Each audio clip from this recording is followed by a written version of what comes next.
تھی غصہ دلانے والی تھی، لیکن اس بزرگ نے بڑے صبر و تحمل کا مظاہرہ کرتے ہوئے بڑا حکمت بھرا جواب دیا۔ کہنے لگے، او نوجوان لڑکے، میری جوانی گم ہو گئی ہے، وہ میں زمین میں تلاش کر رہا ہوں۔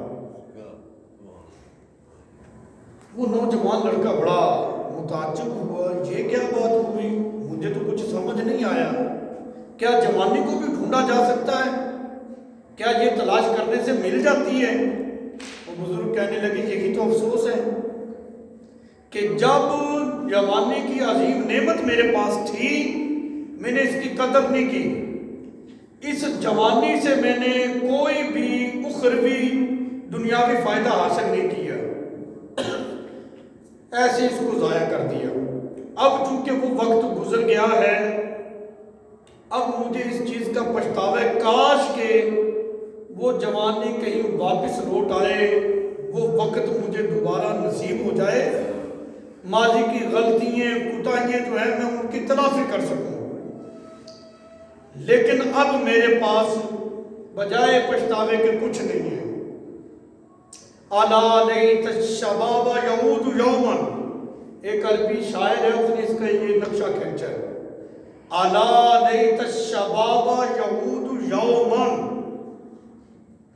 کاش کہ ایک دن جوانی لوٹ آئے، یعنی یہ آرزو کی کہ کاش کہ یہ لوٹ آئے۔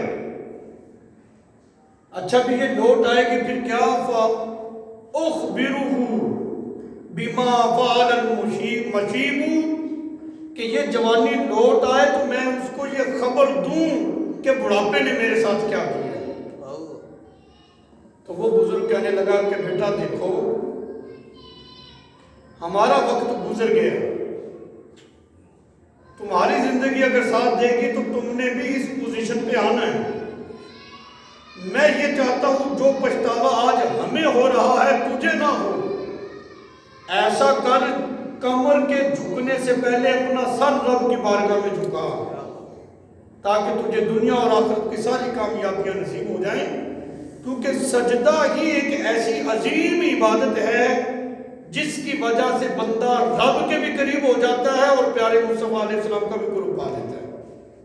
یہ سجدہ ایک ایسی عظیم اور مخصوص عبادت ہے، اس کی انسان کو کثرت کرنی چاہیے۔ جوانی کو ایسے گزار دیا جاتا ہے، پھر جب عبادت کا شوق پیدا ہوتا ہے، جسم کے اعضاء جواب دے دیتے ہیں، نہ رکوع صحیح طریقے سے ہوتا ہے، نہ سجدہ ہوتا ہے۔ جب یہ چیزیں ہو ہی نہیں سکتی، اگرچہ شوق ہے لیکن پھر وہ لطف تو نہیں نا جو جوانی کے اندر عبادت کرنے کا ہوتا ہے۔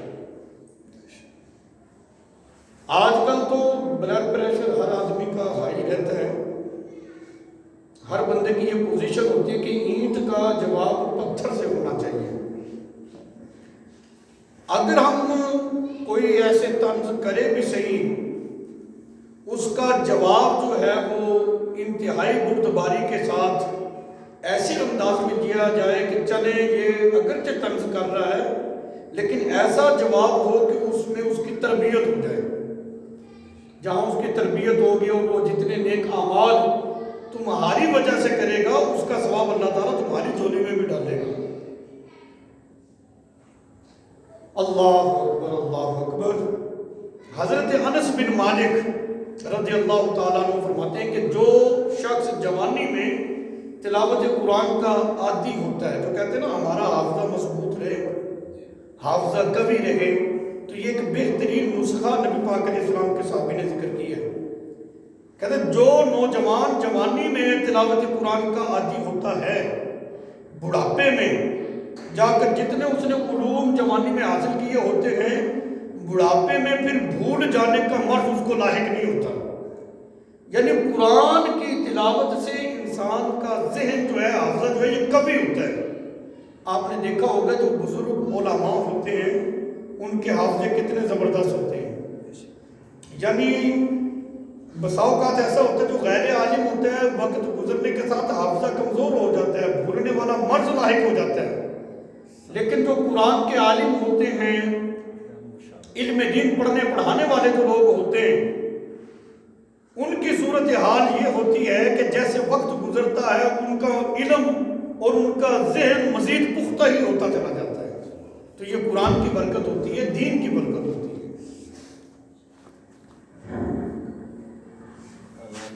نبی کریم علیہ الصلوۃ والسلام ایک شخص کو نصیحت کر رہے تھے. نصیحت باپ بھی بیٹے کو کرتا ہے، استاد شاگرد کو کرتا ہے، پیر مرید کو کرتا ہے، لیکن نبی پاک علیہ الصلوۃ والسلام نے ایک شخص کو نصیحت کی. نصیحت کا انداز کیا تھا؟ فرمایا کہ سنو، 5 چیزوں کو 5 چیزوں سے پہلے غنیمت جانو. فرمایا نمبر 1، بڑھاپے سے پہلے جوانی کو غنیمت جانو، کیونکہ جو عبادت تم رب کی جوانی میں کر سکتے ہو اس طرح کی عبادت جو ہے وہ بڑھاپے میں نہیں ہو پائے گی. تو لہٰذا بڑھاپے سے پہلے اپنی جوانی کو غنیمت جانو. جوانی میں انسان ہر طرح کی مشقت جو ہے وہ اٹھا سکتا ہے، روزوں کی کثرت کر سکتا ہے، قیام لمبا کر سکتا ہے، رکوع لمبا کر سکتا ہے، سجدہ لمبا کر سکتا ہے، تشہد لمبی کر سکتا ہے اور سجدوں کی کثرت کر سکتا ہے. یعنی ہر طرح کی عبادات کی جو صلاحیت جیسی جوانی کے اندر ہوتی اس طرح جو ہے وہ بڑھاپے میں تو نہیں نہ ہو سکتی. سرکار نے فرمایا کہ سنو، 5 چیزوں کو 5 چیزوں سے پہلے غنیمت جانو. نمبر 1، بڑھاپے سے پہلے جوانی کو غنیمت جانو. نمبر 2، حضور علیہ الصلوۃ والسلام نے فرمایا بیماری سے پہلے صحت و تندرستی کو غنیمت جانو، کیونکہ صحت کے ایام میں، تندرستی کے ایام میں انسان جس طرح رب کی عبادت کر سکتا ہے، بیماری عدالت کے زمانے میں تو اس طرح نہیں نہ ہو سکتا. تو لہذا صحت بھی اللہ تعالیٰ کی ایک عظیم نعمت ہے، اس کی قدر کی جائے. ایسے ہی فضولیات میں اپنی صحت والے زمانے کو بیکار ضائع نہیں کرنا چاہیے. یہ میرے آقا علیہ الصلوۃ والسلام نے نصیحت فرمائی کہ بیماری سے پہلے اپنی صحت کو غنیمت جانو. تیسرے نمبر پر میرے آقا علیہ الصلوۃ والسلام نے ارشاد فرمایا، سرکار علیہ الصلوۃ والسلام نے فرمایا، اب دیکھو انداز کتنا خوبصورت ہے اور نصیحت کس طرح میرے آقا علیہ الصلوۃ والسلام کر رہے ہیں. الفاظ جامع مانے اور نصیحت کس انداز کی ہو رہی ہے. فرمایا میرے آقا علیہ الصلوۃ والسلام نے فقیری سے پہلے امیری کو غنیمت جانو. یعنی جو فقر ہے اس سے پہلے جو مال و دولت والا تمہارا زمانہ ہے اس کو غنیمت جانو. اور جو مال و دولت تمہارے ہاتھ میں ہے یہ اللہ کی دی ہوئی ہے، زیادہ کوشش کرو یہ مال و دولت جو ہے وہ اللہ کے راستے میں ہی زیادہ اس کو صرف کیا جائے. بس اوقات ہوتا ہے کہ یہ ہم نیکی کل کو کر لیں گے، جمعہ رمضان شریف سے شروع کر لیں گے، نمازوں کی پابندی بھی رمضان سے کر لیں گے، یا پھر عمرہ شریف کرنے جا رہا ہوں تب سے کر لیں گے. جب نیکی کی توفیق ملے تو اس میں تاخیر نہیں کرنی چاہیے، بلکہ فوراً جو ہے اس سعادت کو انسان اپنائے. دیکھو اللہ تعالیٰ اپنے بندے کو یہ ٹائم دیتا ہے، آج رزق نہیں کل سے دیں گے، کل کو نہیں ہے پھر ہم آپ کو رمضان سے دے دیں گے، تم عمرے کو جاؤ گے پھر سے رزق دینا شروع کر دیں گے. جو رب اپنے بندے کو رزق دیتے ہوئے ٹائم نہیں دیتا، بلکہ جو اس کی بارگاہ میں جھکتا ہے اس کو بھی دے رہا ہے، جو نہیں جھکتا اس کو بھی رب رزق دے رہا ہے. میں نے ایسے لوگ بھی دیکھے جو عید کو بھی مسجد میں نہیں آتے، کیا وہ بھوکے سوتے ہیں؟ ان کو بھی رب دے رہا ہے. میں نے ایسے لوگ بھی دیکھے جو رب کا شریک ٹھہرا رہے، اللہ کے مقابلے میں گائے کی پوجا کر رہے ہیں، سورج کی پوجا کر رہے ہیں، ستاروں کی آگ کے پجاری ہیں، مشرک ہیں، رب کو مانتے بھی نہیں اور اس کے مقابلے میں رب بنایا ہوا ہے، بتوں کی عبادت کر رہے ہیں. لیکن رب ان کو بھی ٹائم نہیں دیتا، ان کو بھی رزق عطا کر رہا ہے. کتنا مہربان ہے رب. جو رب اپنے بندوں کو رزق دینے کا ٹائم نہیں دیتا تو اس بندے کو بھی اتنی حیا کرنی چاہیے کہ رب کی عبادت کرتے ہوئے رب کو ٹائم نہ دے. ہم تو ٹائم بنا رہے ہیں نا اپنے رب کے ساتھ، بھی عمرے پہ جانا ہے اس کے بعد شروع کریں گے، جمعے سے کر دیں گے، کل کو کر دیں گے، آج کپڑے یوں ہیں، آج فلانا یوں ہیں، رمضان شریف سے کریں گے شروع. ایسا نہیں. جیسے یہ خیال بنے، یہ ایک سعادت مندی والا خیال ہوتا ہے، فوری جو ہے وہ اس سعادت بندی کو اپنایا جائے، فوری جو ہے وہ عبادت والے پہلو کو انسان اپنائے. یہاں پر ایک بات بڑی لطف والی ہے، اس کو آپ ذہن نشین کریں۔ میرے آقا علیہ الصلوۃ والسلام نے فرمایا نمبر 3، فقیری سے پہلے امیری کو غنیمت جانو۔ نمبر 4 فرمایا کہ مصروفیت سے پہلے فرصت کو غنیمت جانو۔ کہیں دنیا کے مال و اسباب، دنیا کے کاموں میں تم اتنا نہ الجھ جاؤ کہ تمہیں پھر اپنے رب کو سجدہ کرنا اور رب کا شکر ادا کرنے کا بھی تمہیں وقت نہ ملے۔ جو فرصت ہے اس فرصت میں اپنے رب کو راضی کرو۔ فرمایا کہ مصروفیت سے پہلے فرصت کو غنیمت جانو۔ 5ویں نمبر پر جو میں بات کرنا چاہتا ہوں، جو نبی کریم علیہ السلام نے نصیحت فرمائی، سرکار علیہ الصلوۃ والسلام نے فرمایا کہ موت سے پہلے زندگی کو غنیمت جانو۔ تو یہ ایک غنیمت ہے۔ کیوں موت کا انتظار کر رہے ہیں؟ یہ تو ہم موت کا انتظار کر رہے ہیں نا، کل سے ہم شروع کریں گے۔ تو موت کا انتظار کر رہا ہے، تجھے کیا پتا ہے کہ کب موت آ جانی ہے؟ پتہ نہیں صبح نصیب ہونی ہے کہ نہیں۔ آج ذہن بنا تو مسجد کا رخ کر، ہو سکتا ہے یہی قدم تیرے مبارک ہو، یہی سجدہ تیرے لیے بخشش کا سامان بن جائے، یہی نماز جو ہے یہ آخرت کے مناظر تیرے لیے آسان کر دے۔ تو لہٰذا انسان کو نیکی کرنے میں جلدی کرنی چاہیے، اس میں تاخیر نہیں کرنی چاہیے۔ شیطان کا ایک بہترین طریقہ ہے انسان کو نیکی سے دور کرنے کا۔ وہ پہلے کہتا ہے یار پہلے یہ کام کر لے پھر کر لینا۔ پہلے وہ اس طرح کا وسوسہ انسان کے ذہن میں ڈالتا ہے، پھر کوئی اور کام ڈال دے گا، پھر آہستہ آہستہ وہ انسان کو ایسے سٹیج پر لے جاتا ہے، اسے کہتا ہے کہ یہ کام کرنے کی اب تجھے ضرورت ہی نہیں ہے، مسجد میں آنے کی ضرورت نہیں۔ پہلے وہ 5 میں سے 4 کروائے گا، پھر 3 کر دے گا، پھر 2 نمازیں کروائے گا، پھر 1، پھر سنتے نہیں، پھر نفل، ایسا اس کو دور کرتے کرتے نماز سے دور کر دے گا۔ تو لہٰذا ایسے معاملات میں یوں سمجھا کریں ہماری شیطان کے ساتھ جنگ ہے، اور اس جنگ کے اندر ہم نے شیطان کو شکست دینی ہے۔ وہ کہ نماز نہیں پڑھنی، آپ نماز پڑھ کے مزید جو ہے وہ 10 نفل بھی ادا کر دیں، اس کو پتہ چلے کہ کسی کو روکنا کیسے، ایسا انداز ہونا چاہیے۔ علامہ رجب حنبلی رحمۃ اللہ علیہ، یہ بہت بڑے بزرگ ہیں، جوانی کے عالم میں عبادت جو کی جاتی ہے اس حوالے سے اس چیپٹر میں انہوں نے بڑی خوبصورت بات کہی، مجھے تو بہت اچھی لگی علامہ رجب حنبلی رحمۃ اللہ علیہ کی۔ آپ فرماتے ہیں جو شخص جوانی میں اپنے رب کو یاد کرتا ہے، بڑھاپے میں پھر رب اس کا خیال رکھتا ہے۔ اللہ اکبر، کتنی خوبصورت بات ہے کہ آج جوانی میں ہم اپنے رب کو یاد کریں گے تو پھر بڑھاپے میں اللہ تعالیٰ ہمارا خیال رکھے گا۔ مطلب یہ کہ بڑھاپے میں جا کر ہم معذور نہیں ہوں گے، ہم محتاج نہیں ہوں گے، اللہ تعالیٰ ہمارے اعضاء کو اسی طرح سلامت رکھے گا، اتنی قوت ضرور دے گا کہ ہم 5 وقت اپنا سر رب کی بارگاہ میں جھکائیں اور اپنے کام اپنے ہاتھوں سے کر سکیں۔ یہ مراد ہے اس سے، اور اس سے مراد یہ بھی ہے کہ جو جوانی میں رب کو یاد کرتا ہے، بڑھاپے میں رب اس کا خیال رکھے گا۔ کیا مطلب؟ جوانی میں جس ذوق شوق کے ساتھ وہ اپنے رب کی عبادت کیا کرتا تھا، بڑھاپے میں جا کر اگر ضعف کی وجہ سے، کمزوری کی وجہ سے اس طرح وہ اگر اپنے رب کو نہ بھی یاد کر سکا، عبادت اس طرح کی نہ بھی کر سکا، اللہ تعالیٰ جوانی میں عبادت کے برابر اس کو بڑھاپے میں ثواب عطا کرتا رہے گا۔ اس سے یہ بھی مراد ہے کہ اللہ تعالیٰ پھر بڑھاپے میں اس کا خیال رکھے گا۔ حضرت ابو طیب قرطبی رحمۃ اللہ علیہ، بہت بڑے بزرگ گزرے ہیں، 100 سال سے زائد انہوں نے عمر پائی ہے۔ آج کسی کی صحت اچھی ہونا جی، ہم پوچھتے یار تیری صحت کا راز کیا ہے، تو کیا کرتا ہے؟ وہ کہتا ہے جی میں اتنی واک کرتا ہوں، اتنی دوڑ لگاتا ہوں، کھانے کے اندر فلاں کھاتا ہوں، فلاں نہیں کھاتا۔ وہ لمبی چوڑی لسٹ ہمارے سامنے رکھتا ہے۔ ہم کہتے ہیں بھی یہ سب کچھ ہم سے نہیں ہو پائے گا، وہ مشکل چیزیں تو مشقت کرتا ہے۔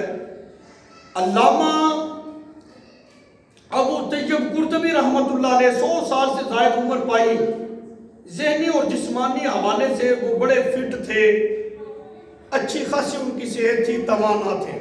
کسی نے ان بزرگوں سے یہ سوال کیا، بزرگوں یہ بتاؤ اتنی زیادہ تمہاری عمر ہوگی، تمہارا حافظہ اتنا زبردست ہے، بصارت اتنی اچھی ہے، سماعت تمہاری اتنی اچھی ہے، ہاتھ پاؤں تمہارے قوی ہیں، اپنے کام خود کر لیتے ہو، اللہ کی عبادت کر لیتے ہو، تمہاری صحت کا راز کیا ہے؟ اس بات کو آپ اپنائیں۔ باقی چیزیں جو معاشرے میں ڈاکٹر حضرات بتا رہے ہیں ٹھیک ہے، لیکن ان بزرگوں کی سنو، مزہ آ جائے گا بھی تمہاری صحت کا راز کیا ہے۔ ابو طیب قرطبی رحمۃ اللہ علیہ فرمانے لگے، اس صحت کا راز یہ ہے کہ میں نے اپنی جوانی کی صلاحیتوں کو گناہوں سے بچا کر رکھا ہے، اس وجہ سے اس عمر میں بھی اللہ تعالیٰ نے میرے اعضاء کی قوت کو باقی رکھا ہوا ہے۔ انسان جب جوانی میں اپنی جوانی کی جتنی صلاحیتیں ہیں ان کو گناہوں سے محفوظ رکھتا ہے، بچا کے رکھتا ہے، پھر بڑھاپے میں جا کر اس کو کسی قسم کی کوئی پرابلم نہیں ہوتی۔ اللہ تعالیٰ اسی نیکی کے صدقے بڑھاپے میں بھی اس کے اعضاء کی قوت کو باقی رکھتا ہے۔ تو یہ ایک بڑا عظیم فارمولہ ان بزرگوں نے ہمارے سامنے رکھا۔ دیکھو ان کی ساری زندگیوں کا نچوڑ ہے، اور وہ آج ہمیں بتا رہے ہیں۔ اگر آج ہم جوان ہیں تو ہم اس پہ عمل کریں نا جی۔ بچی جو ہے اس کی ابتدائی بلوغت 9 سال ہے، 9 سال کی بچی جو ہے وہ بالغ ہو جاتی ہے، یہ ابتدائی بلوغت ہے۔ اور لڑکا ابتدائی بلوغت جو ہے وہ 12 سال ہے، اس سے پہلے وہ بالغ نہیں ہوتا۔ منتہائی بلوغت زیادہ سے زیادہ بچہ ہو یا بچی 17 یا 18 سال کی عمر میں وہ بالغ ہو جاتے ہیں، اگرچہ وہ بلوغت کا اعلان نہ بھی کریں پھر بھی وہ بالغ ہیں۔ 17 یا 18 سال جو لغات کی کتابوں میں آیا ہے۔ پھر 24 سال تک وہ ان کی جو جوانی ہوتی ہے وہ پروان چڑھتی ہے۔ بچی کی ابتدائی بلوغت 9 سال، بچے کی 12 سال۔ منتہائی بلوغت اگر وہ بالغ نہیں ہوئے پھر زیادہ سے زیادہ 17 یا 18 سال میں وہ بالغ ہو جائیں گے۔ 24 سال جو ہے نا، 24 سال کی عمر، پھر جب سے وہ بالغ ہوئے 24 سال تک ان کی جوانی پروان چڑھتی ہے۔ 24 سال میں جا کر وہ مکمل جوان ہو جاتے ہیں۔ پھر 24 سال سے لے کر 30 سال کا جو دورانیہ 30 سال تک، یعنی یہ جو 6 سال ہے، اس میں وہ جوان رہتا ہے، اس کی جوانی ٹھہری رہتی ہے مزید۔ مطلب یہ ہے کہ جوان ہونے کے بعد 30 سال تک بندہ جوان رہتا ہے۔ یہ تھوڑی تفصیل میں نے ذکر کی۔ پھر 30 سال سے لے کر 50 سال کا جو بیچ میں 20 سال ہے، یہ ادھیڑ عمر ہوتی ہے، نہ بڑھاپا نہ جوان، ادھیڑ عمر ادھکڑ جس کو کہتے ہیں۔ پھر 50 سال سے لے کر 70 سال، یہ جو 20 سال ہیں اس کو کہتے ہیں بڑھاپا۔ جب 50 سال سے آگے جائے گا، 70 سال سے پہلے اس کو بڑھاپے والی عمر کہتے ہیں۔ جب وہ 70 سے آگے جاتے ہیں اس کو شیخ فانی کہتے ہیں۔ مجھے بتائیں کتنے کی عمر بن گئی بندے کی؟ زیادہ سے زیادہ اپنا جو ہے 70 سال ہے، اس کے بعد تو بندہ ہے ہی شیخ فانی، پھر تو بندہ اٹھنے بیٹھنے سے ہی قاصر ہو جاتا ہے۔ یہ ہے تو جوانی کے ایام جو ہیں وہ 30 سال تک گئے۔ تو ان ایام میں جو جی بھر کے اپنے رب کو راضی کرتا ہے نا جی، تو پھر اس سے آگے جو ہے وہ فرائض مکمل کرتا رہے، کچھ دوسرے معاملات میں کمی کوتاہی ہو بھی گئی، اللہ تعالیٰ جو ہے پھر اس کی جوانی کی عبادت کے صدقے اس کو آگے پورا ثواب ہی عطا کرتا رہے گا۔ تو جوانی والی جو عبادت ہوتی ہے اس کا اتنا فائدہ ہوتا ہے۔ حضرت عبداللہ بن مسعود، حضرت عبداللہ بن عمر والی روایت، وہ روایت کرتے ہیں، یہ حدیث قدسی ہے۔ حدیث قدسی فرماتے ہیں کہ عبداللہ بن عمر کے رسول اللہ صلی اللہ علیہ وسلم نے فرمایا کہ اللہ تعالیٰ ارشاد فرماتا ہے،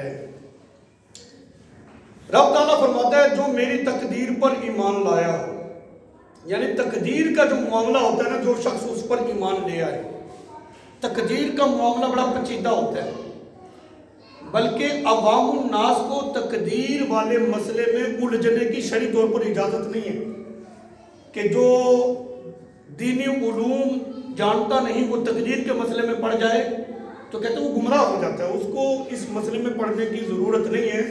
ہاں کچھ سمجھنا چاہتا ہے تو وہ علماء سے رجوع کرے، ہاں یہ کہے کہ اچھی بری تقدیر پر میرا ایمان ہے، یہ ہر مومن کے لیے ہونا چاہیے۔ نبی پاک علیہ السلام نے فرمایا کہ اللہ تعالیٰ ارشاد فرماتا ہے کہ جو شخص میری تقدیر پر ایمان لائے، میرے لکھے پہ راضی رہے اور جو میں نے رزق دیا اس پر قناعت اختیار کرے۔ قناعت کا مطلب یہ ہوتا ہے کہ جتنا بھی مل جائے اسی پہ اللہ کا شکر ادا کرے، تھوڑے پہ بھی شکر کرے، زیادہ پہ بھی شکر ادا کرے، شکوہ نہ کرے کہ میرے دیے ہوئے رزق پر وہ شکر ادا کرے۔ اور وہ شخص جو ہے میری رضا کی خاطر اپنی نفسانی خواہشات کو چھوڑ دے، ترک کر دے، اللہ رب العزت فرماتے ہیں کہ ایسا بندہ جو ہے وہ میرے بعض فرشتوں کی مانند ہوتا ہے۔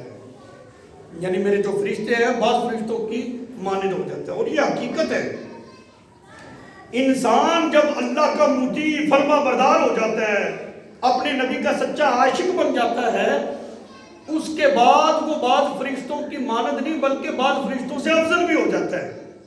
سید اعلیٰ حضرت فتاویٰ رضویہ شریف کے اندر لکھتے ہیں جلد نمبر 29 میں آپ نے لکھا ہے کہ جو ہمارے آقا علیہ الصلوۃ والسلام ہیں وہ فرشتوں کے جو رسول ہیں ان سے افضل ہیں، اور جو فرشتوں کے رسول ہیں وہ اس امت کے اولیاء سے افضل ہیں، اور اس امت کے جو اولیاء ہیں وہ عوام ملائکہ یعنی ایسے فرشتے جو رسول نہیں ہیں ان فرشتوں سے اس امت کے اولیاء افضل ہیں۔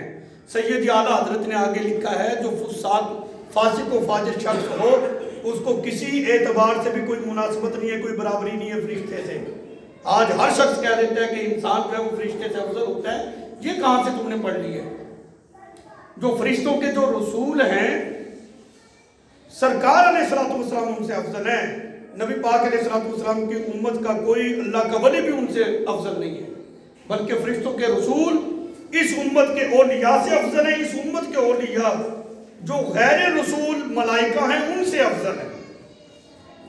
تو یہ جو باتیں ہوتی ہیں ان میں ذرا رکھنا چاہیے۔ لیکن حدیث قدسی سے کیا ثابت ہوا کہ جو آدمی، کتنے لطف کی بات ہے، سرکار علیہ الصلوۃ والسلام نے فرمایا، اللہ فرماتا ہے میری تقدیر پر ایمان لے آئے، میرے لکھے پہ راضی ہو جائے، میرے دیے ہوئے رزق پر قناعت اختیار کرے میری رضا کی خاطر، وہ بندہ جو ہے وہ اپنی نفسانی خواہشات کو ترک کر دے، ایسا بندہ میری بارگاہ میں میرے بعض فرشتوں کی مانند ہو جاتا ہے۔ اللہ اکبر۔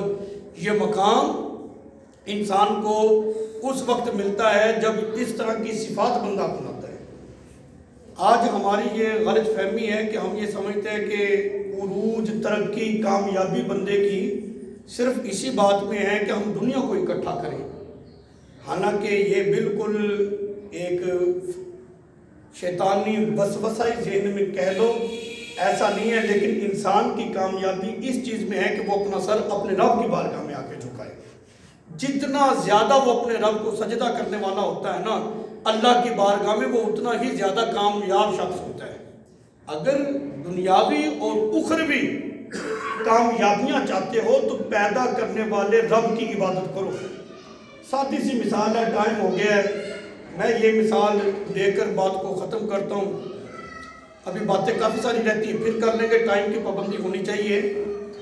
دیکھو کوئی بھی چیز ہو اس کو جس مقصد کے لیے بنایا جائے، جب تک وہ اپنا مقصد پورا کرے تو اس کی ایک ویلیو ہوتی ہے، اس کی عزت ہوتی ہے۔ مثال کے طور پر یہ مائک ہی ہے، اس کو کس لیے بنایا گیا تاکہ یہ آواز کو لے کر آگے دور تک پہنچائے۔ اگر یہ اپنا کام ختم کر دے تو کیا میں جمعے کا خطبہ دیتے ہوئے اس کو یوں لگاؤں گا اپنے ساتھ؟ کبھی بھی نہیں۔ کیا اس کو یوں مسجد کی زینت بنا کے رکھا جائے گا؟ بلکہ اس کو اٹھا کے پھینک دیا جائے گا۔